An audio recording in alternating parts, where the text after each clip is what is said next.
Hey everyone, thanks for watching. I got a really exciting video for you today. We have Greg Dickerson on the line with us today, and as you can see, Greg's in his car. He pulled over so we can have a chat. I really appreciate that. How you doing today, Greg? I'm doing great. How are you, Michael? I'm doing wonderful. I really enjoyed the fact that you reached out, you saw what we were doing, and you're like, you know what, I'd like to get on the channel and share with everybody sort of your story. And that's really what real estate investors are. The more and more you do this, you realize that people are sharing it and willing to give back. And your story is particularly powerful. $200 million in total deals. Have been an entrepreneur and created 13 companies. So why don't you tell everybody what you're doing today, and where your business is, and we'll start there.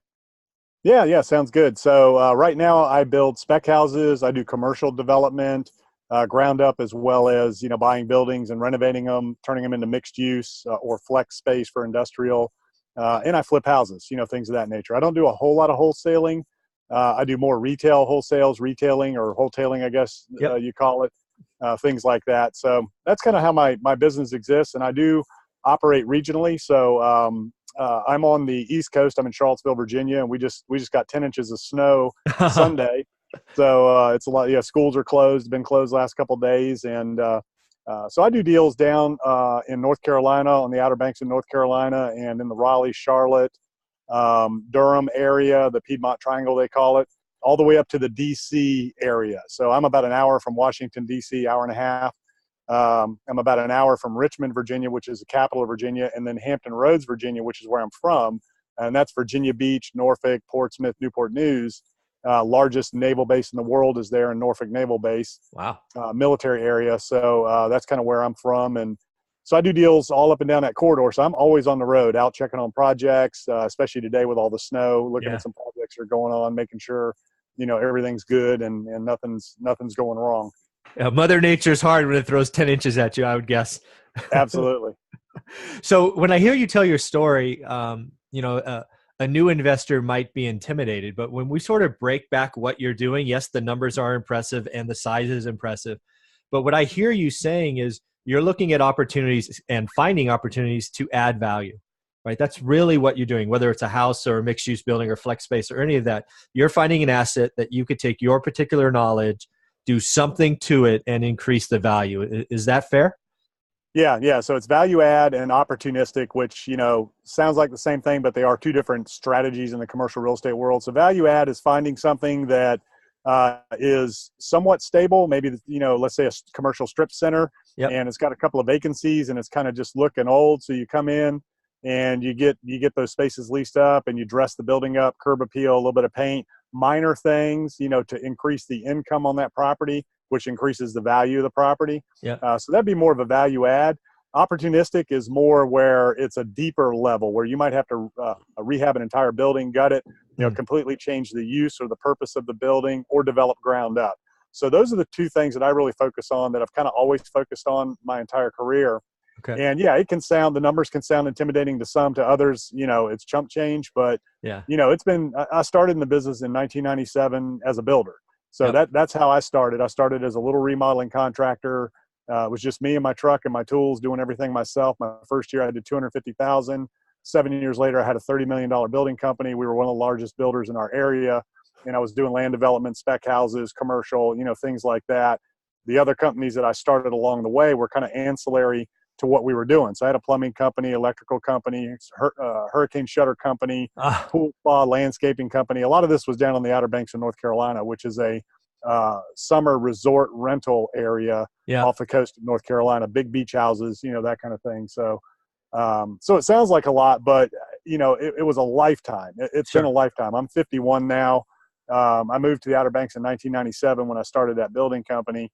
And, I went in the Navy right out of high school, so I don't have a college education. I graduated high school, went in the Navy, did my 4 years, got out, and went to work. And, I'm just a hard worker. I learned it all from the ground up. I built it all from the ground up, and I did it through hard work and hard lessons. And I never had a mentor, so to speak, but I did partner with some people that were doing some investment deals, and that were developers that kind of taught me how to do value add investment flips, that taught me how to do spec houses, commercial and land development. So I kind of learned it all by doing, along the Yeah. way, working with other people.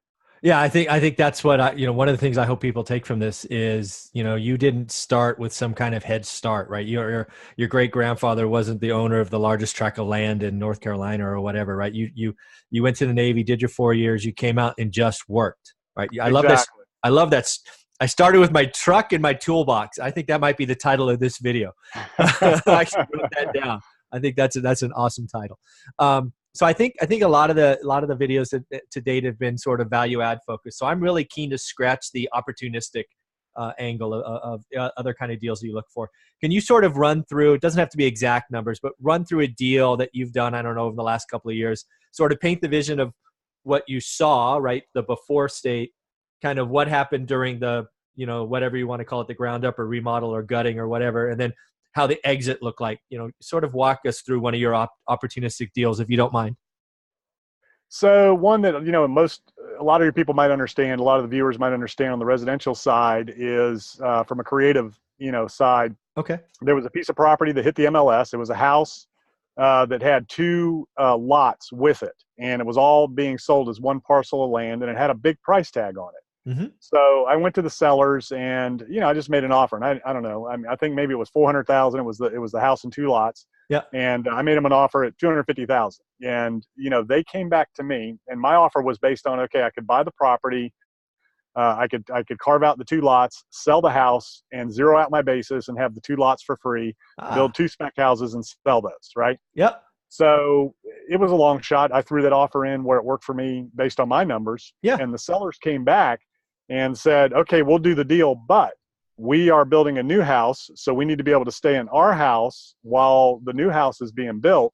And then, we'll move at the end and you can take over this house. So I had to do a creative structure. So a lot of times, there's, when something comes on the market or comes available at a price that may look aggressive, sometimes there's other ways to make the deal work. So I agreed to it. So what we did was, and they needed some money for the down payment on their new house. Okay. So we went ahead and agreed on a purchase price of, I don't know, I think it was 250,000, something like that.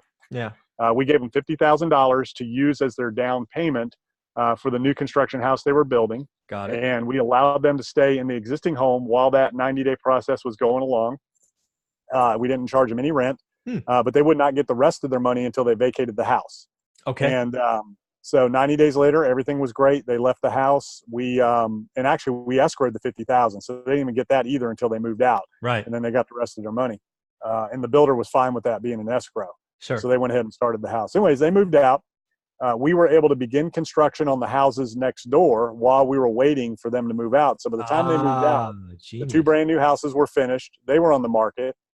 And we renovated the existing house, sold that. So basically we ended up with two free lots. By the time the houses were done and sold, I think that whole deal made $250,000 in 6 months. See, again, there's when I interview people that are experienced, you just drop nuggets like it's nothing. So a couple of things I wanted my subscribers to remember what he just said, right? So a property came on, big price tag, probably scared a lot of people looking at the MLS, because lots of people look at the MLS all the time, realtor, Redfin, blah, blah, blah. They saw a number of 400 for a house and a bunch of dirt. They were immediately turned off because the house, let's just say, was worth 250 or 200. And they're like, I can't do anything with the dirt. No, a guy like you who's been in the trenches, done the work, realized that, you know what, 400 is just a number. I'm going to offer what makes sense to me, which meant, okay, what do I think I can sell the house for, getting the lots for free. And then, oh, by the way, you had the experience to go out and build two spec houses and sell those and do it on a timeline that makes sense. So I think there's just so much in there to remember. Well, and here's the key to that too. So at this time, 2011 time frame, I had sold my building company and had moved into the developer role. So I was hiring other builders to work for me. So I didn't build the house myself. Now, I've been a builder my whole career. I know how to build, but I hired another builder to build for me, and that's what I do now. So I work out of my house now, my home office, and I have general contractors that work for me in the different markets that I do deals. Mm-hmm. And I have realtors that I'll use. I'm a real estate broker as well. I've got my license in 2 states. But a lot of times I'll list my properties with a real estate broker, and I outsource everything. So I am the developer. I'm behind the scenes. My whole mission, my whole purpose in life is to find and create opportunities to add value to properties, to maximize, the highest and best use of a property, to uncover the gold in that property. So in this case, I looked a little deeper in the MLS notes, and it said 2 lots. and a lot of people look at that and just, wouldn't realize if they were buildable or what. So I Yeah. did the due diligence and found out that they were buildable. And we built 2 very small spec houses. They were, $135,000 each, 3-bedroom, 2-bath, 1,500 square foot, just starter Yeah. entry level homes. The value of the land for that is about 80 to 100,000. Okay. So we had that instant 80 to 100,000 for each Yeah. lot built in because of the way we did the deal. And hired the builder. He built them for us. We got them done.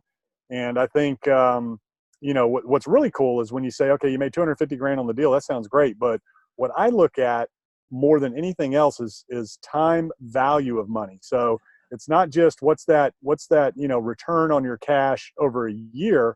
It's what's the return on the cash for the entire time it was out for the project, Yeah. for the amount of capital out, because we didn't put up the entire $250,000 to build those 2 houses, or 270 all at once. Yeah. Right.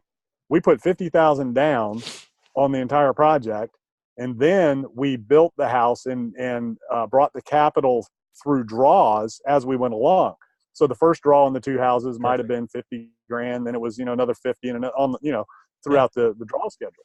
So as the capital went out, the other house came available. We sold that, capital came back in. So I think we did a calculation on it. We might have only had $100,000 out at risk at any given point in time, and we made 250,000 off of that over a 6-month period. So yeah, it's so that doesn't suck. No, that's not bad. That's funny. So again, you just keep dropping nuggets. I want to make sure the subscribers pick up on. So you're an experienced builder. You're a licensed broker. You can do lots of different parts of this job, but you don't. Your job is to find and create deals. Right? Would you say that's right? Your core competency, and then you outsource everything else? Absolutely. I'm a leader, delegator, motivator. So my job is to find professionals that are the best at what they do and coach them to success, help them be better, more efficient, and get the job done, not to micromanage every aspect of it and try to take on every aspect and squeeze every nickel out of every single part of the job I can do. I mean, you'll never in my career would you find me at Lowe's picking out lights or, things like that. You know what I mean? I hire professional designers. So when I was doing mega, beach houses and multifamily deals, I'll hire a designer and I let them pick everything out. Yeah. And all they do is run it by me. And I tell them, I say, look, I know your style. You know my style. You know what I like. I don't even care. Just go do it. That's that's what you're hired and paid to do. Right. So, I use professionals. I let them do their thing. I coach them to success. If you're in racing, you don't buy a thoroughbred and lock them in the stall. Yeah. Right. So, when you're hiring a professional to do a job and you're confident that they're good and they're capable, you let them do their thing. Yeah. And that gives me more time to go find more deals. The value that I bring to the table is finding the deals, creating the opportunity, and bringing the capital. Yeah. So that's what I focus on. And sure, I'm going to make 5 to 10% less than somebody if they did that whole deal themselves, but I can do 10 of them while they can do 1. Exactly. That's what people need to pick up on, the ability to outsource. And frankly, what I had to do is my job, like yours, is I find and or create deals and I secure capital. That's all I'm responsible for. I outsource everything else, whether it was buy and hold for 15 years or now the stuff that I flipped. I just right. And then you don't need that huge overhead. And I've had that in my career. I mean, I've had, 15, 20 people on staff, in my career with $1 million a year overhead. And I just don't need that now, and at my age, I can pick and choose and do less deals and get bigger tickets. But that's how I spent my career, was managing, groups of people and doing a lot of things and in-housing a lot of things. And it was a whole separate company. So, I used my building company to build for me. So I was still kind of doing the same thing, but I was still responsible for that overhead at the end of the day. And, now I just don't even, I have no interest in taking that on anymore. I like to find projects and create opportunity for everybody to make money and leave enough meat on the bone for everybody to make money from all of the contractors, all of the tradespeople, all of the realtors, and the end buyer. So whether it's an investor that I'm flipping an entitled project to, or a developer, like a subdivision, or a end buyer, I want them to have equity. I want everybody to win. Yes. So that's really the key. Yeah, it's good. It's like we're the same person on different sides of the coast. That's the key to this, right? Is everybody has to be a part of this, because there's 2 things that people don't kind of appreciate when you're talking about a deal. First off, this is a business, as you've shown, is long in duration, right? It's not like football or baseball where you have like a 3-year career and then you're done. This is a multi-decade career. The relationships you have, whether the buyer, salesman, tradesman, whatever, you want to keep those and use them long term. So Exactly. yeah, that's key. So just to wrap this section up, I love the overhead conversation, but I would be remiss if I didn't ask. So you talked about having $1 million overhead before, lots of teams, lots of companies. You have zero overhead today? You have a couple of full-time people, or what's overhead look like today for you, Greg? Yeah, everything is outsourced. So everybody I use from accounting and bookkeeping and management, it's all outsourced. Because again, Awesome. I do bigger deals. So I Yeah. manage the general contractors. I've got realtors that list. So I've just recently, in the last 6 months, pared that down. Okay. I did have more of an overhead over the last 6 months, but I've really reached a point in my career where I'm looking to do less. Yes. No, I On a get you. day-to-day basis. I feel you. Yeah. I enjoy running the roads and looking at deals and coaching others and helping others. So that's what I focus on now. So yeah, everybody's outsourced, and everybody I use are independent contractors. Again, we are in sync. I have no overhead. I played with the idea of, hey, how big do you want to go and blah, blah, blah. And sometimes your ego gets in the way and I'm like, nope, I'm happy now.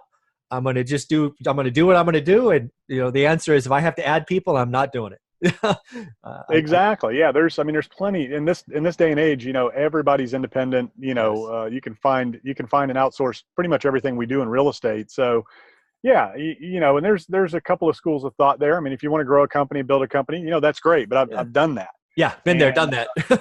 Exactly. Yeah. And I'm looking to slow down a little bit and Yeah. be conservative. And, the market's a little funny right now. Oh, So it's turning over for sure. Yeah. Exactly. So I want to kind of sniff it out. Now, for me, it's really hard to balance because I love a challenge. I love building things. I love building companies. So, I do get the bug every once in a while where I think, hey, it'd be great to build this, operation and do this, but I live vicariously through others. There you go. I couldn't agree more. Yeah. I spend, as this channel sort of highlights, I spend a lot of time helping people in their 20s and 30s either get started or take that next step because like you said, I can live vicariously and get that little drip of reminder and then come back home and go, God, I'm glad I don't have to do that every day.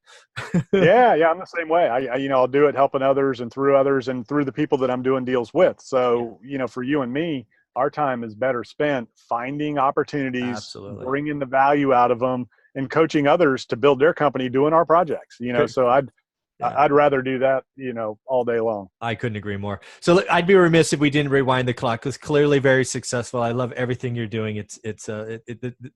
This first 10 or 15 minutes, people are just going to love. But let's remind everybody that you don't start where you are, right? Go back and remind everybody about the truck in the toolbox and sort of how you cut your teeth and talk about some of the early deals and things you did there. Yeah. So, I was working, after the military, before the military and after the military, I was in construction and restaurants and, out there just working, making $8-10 an hour, just like anybody else. But I've always had this entrepreneurial spirit. As a young child, I raked yards, cut grass, did whatever I could do to make money. Yep. So I was just a natural entrepreneur. I worked a few jobs and learned construction. In fact, I was working in a restaurant and there was a guy doing an addition on it. And he said, hey, I was, 16 at the time before the military. He said, hey, I'll pay you $20 if you come clean up after me. I said, okay. So I started doing that and I'm a hard worker. So he liked me and I started following him around and doing more and learning more. And eventually, started helping him do some construction. He was doing commercial construction. So I kind of learned, a lot of those aspects. Then I go in the military, did my 4 years. I get out and the only thing I knew were restaurants and construction. So I went back to work doing those two things. I always had two jobs, construction during the day, restaurants at night. Wow. So in 1997, I decided to move to the Outer Banks of North Carolina. And I moved down there. I wanted to be in the restaurant business, and I was working in the restaurant industry at the time, wanted to open my own restaurant, and I decided to get into construction instead. It was so busy. Nobody could return a phone call or show up when they said they would to do anything. So I started talking to my friends, and they said, oh, yeah, there's this huge opportunity. And I had some skills.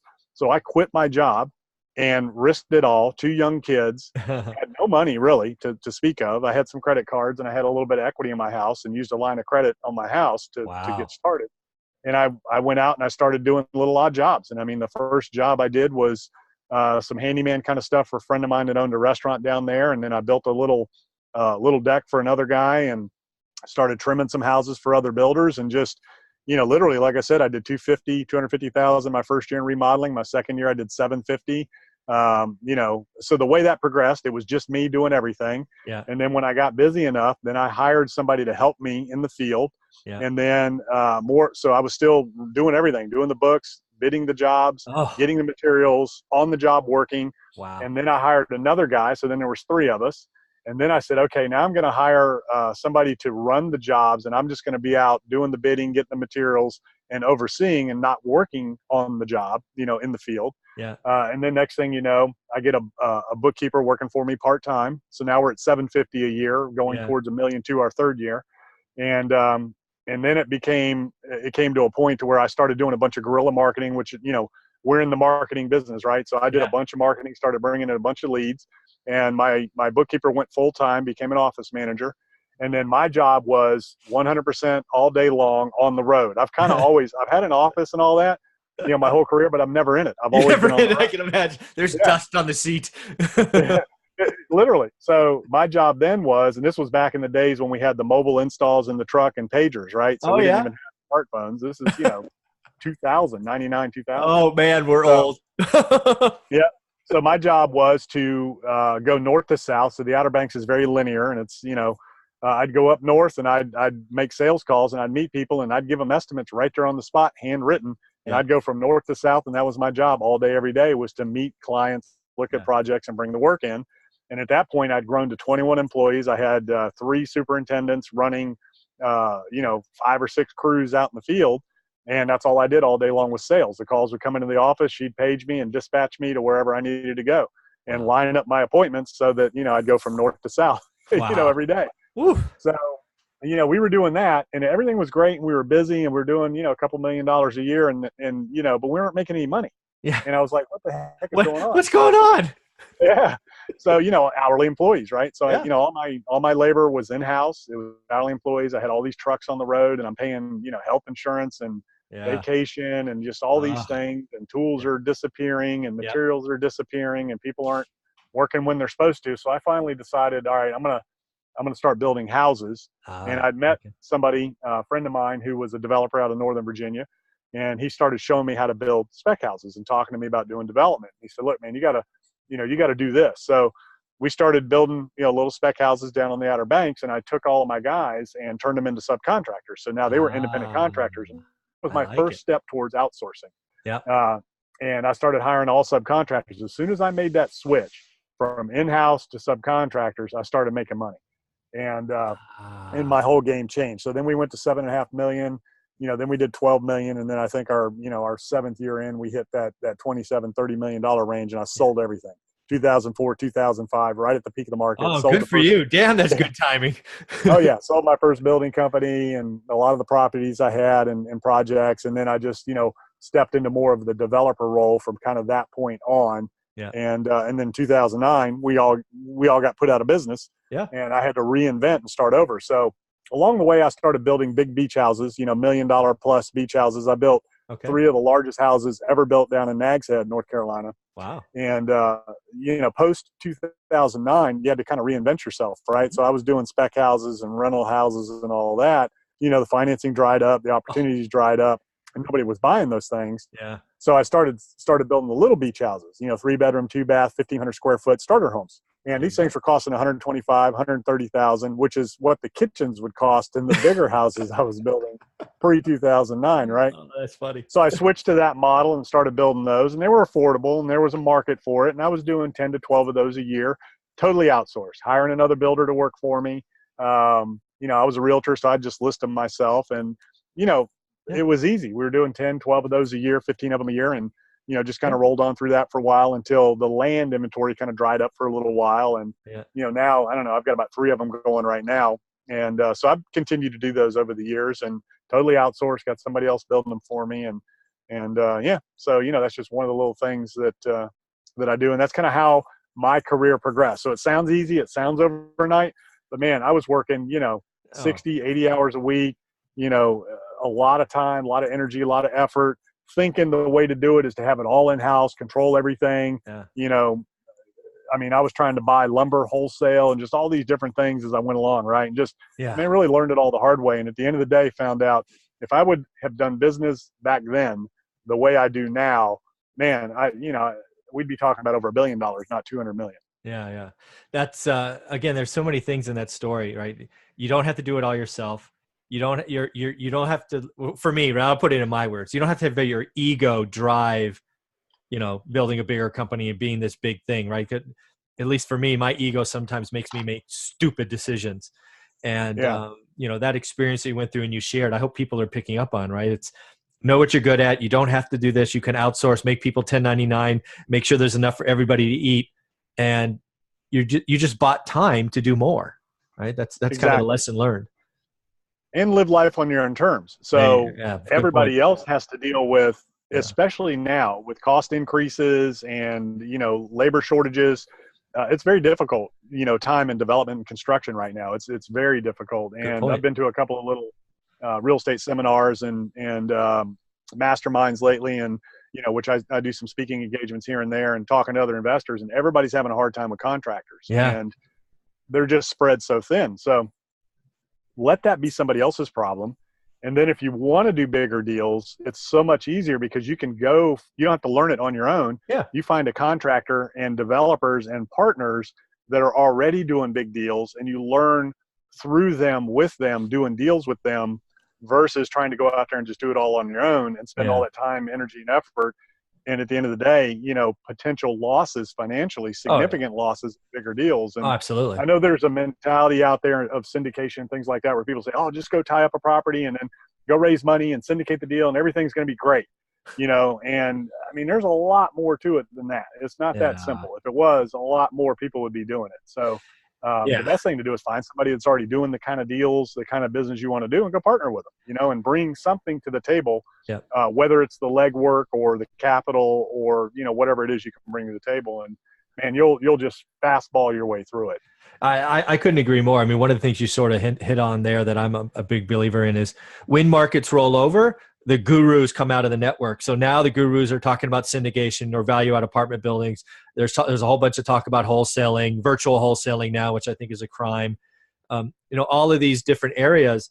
But for me, that's a red flag, right? Because it's if it was that easy to your point, everybody would be doing it, and people are losing what the real value is. The real value isn't in getting 10 friends and or whatever to throw in some money. It's about understanding the value, putting the deal together, the structure. So your advice about going and partnering with someone or working with someone who's done that, been there, done that, is the right way to do it versus buying some course or something, in my opinion.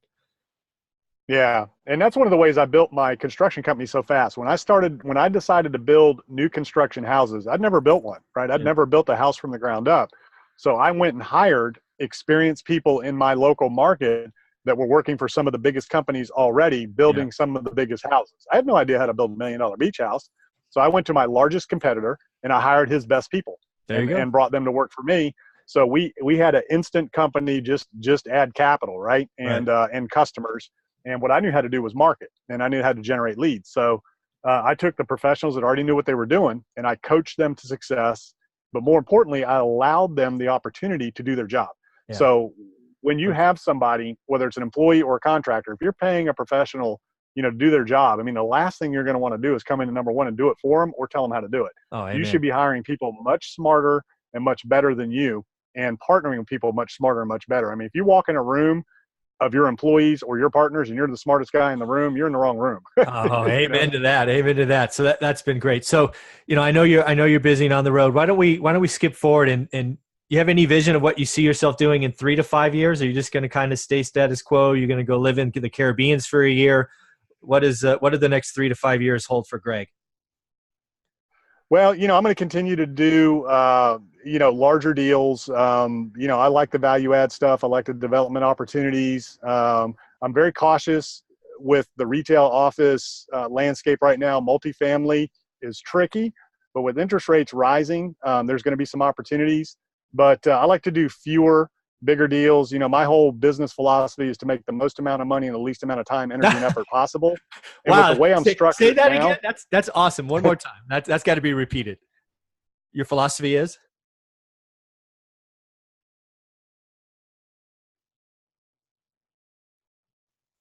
Oops.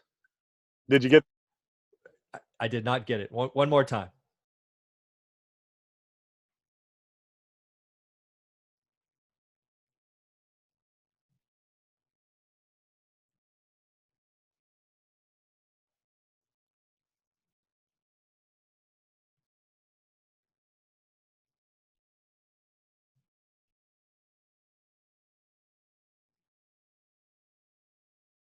And did I get you back?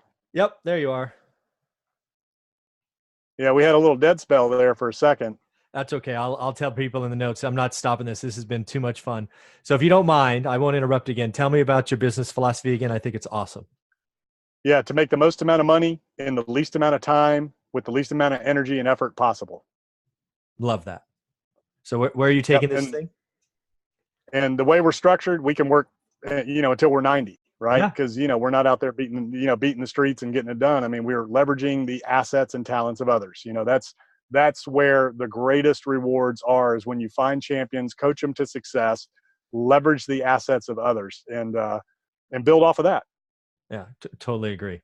Totally agree. So I want to turn over this last portion of this video to you, or this interview to you. Just share whatever you'd like. Ask for help, or whether you need private money or whatever you need, and any advice you have for the channel. So this is yours, and I'll be quiet. Yeah, absolutely. So yeah, we are out doing deals. So we're always looking for capital to go into the deals. We do the bigger deals, and it's all secured investments. We don't do a lot of syndication. We typically do we place investors in one deal so that it's easy and it's clean, things like that. So I'm always looking for joint venture opportunities and capital investors that want to get into some of these projects. I'm always looking for operators in markets, to do deals with. So if somebody has a project or an opportunity and they're not quite sure what to do with it, I'll come alongside them and kind of help them work through it. So I'm always available to anybody. My website's gregdickerson.com. All my contact info is on there, and feel free to reach out to me anytime. And I do a lot of that. I have people all over the country that either have land or have a building or have an opportunity, and they don't know what to do with it or how to do it. So I'll come alongside them and work with them and kind of help them, figure out the highest and best use and put that deal together, find capital, find developers, and find contractors to get the project done. So those are the types of things that I have going on now, and I really enjoy it. I like looking at deals and opportunities, and I've got a network all over the country. It's a lot of fun, to be able to do that. Yeah, you set it up right. And again, we're very similar on the private money side. I will never do a deal where I have to put in multiple investors in one transaction. It's just too hard. I don't want even the perception of playing favorites. So one deal, one investor, and if I need more capital, it's my capital. I'll never Yeah. mix. I'll never mix investors. It's syndication and the whole. Let's have 10 or 100 or 1,000 people in on one property. Just too scary. At least it scares me. I'm sure it's great, but I don't have to, so I'm never going to do one of those. Yeah. Well, I look at everything from the standpoint of not what can go wrong, but how can I be wrong about this? What's going to happen? What's going to take us out? And when you've got, a number of people mixed into something, I mean, basically the day you sign on the dotted line, if you're borrowing money, so most syndicators are raising equity and they still have to get debt. Yeah. The day you close on that loan, you're in default. A lot of people don't realize the bank can call your loan anytime they want. And if we get another economic situation and interest rates go up, the bank can all of a sudden say, you know what, we're not making enough money on this. Let's call this loan. And they'll find a reason to call it. Oh yeah. Syndication is one of them. Banks don't like multiple equity investors on title with properties. That puts you in default. A lot of people don't realize that. So you got to be careful. It does work. I'm not saying it doesn't work. What I'm saying is, from a risk standpoint, you got to be careful. So if one of those things goes wrong and you've got 10, 15, 20 people you put into a deal, that's a whole lot of people to have to answer to when things go wrong. If you've got one person, the right person, and patient capital, and I'm going to use that term, patient capital, that's where you have capital that doesn't need their money back anytime soon. Yep. They can stick it out, thick or thin, good or bad. They understand the risk. And that's the way to do it. So that's the way I like to do it. I like to have, the capital set aside for different projects and just have one person. That's what we're doing. And, try to eliminate any kind of personal guarantees on debt as much Oh as you yeah, can. The last thing you want to do is for sure. put equity and guarantee debt. One of the other, I try not to put any equity or debt if I can help it, because I do have people that like to invest. Yeah. But if you have to, you don't want to do both. That's where you can get taken out. Totally agree. Well, Greg, I want to thank you for pulling over and doing this conversation. I had a lot of fun. I learned a lot, so I know the subscribers are. I just want to thank you for being willing to talk to us today. It's been a lot of fun Yeah, for me. absolutely. I appreciate you having me. I enjoyed it, and we'll have to do it again sometime. I look forward to that.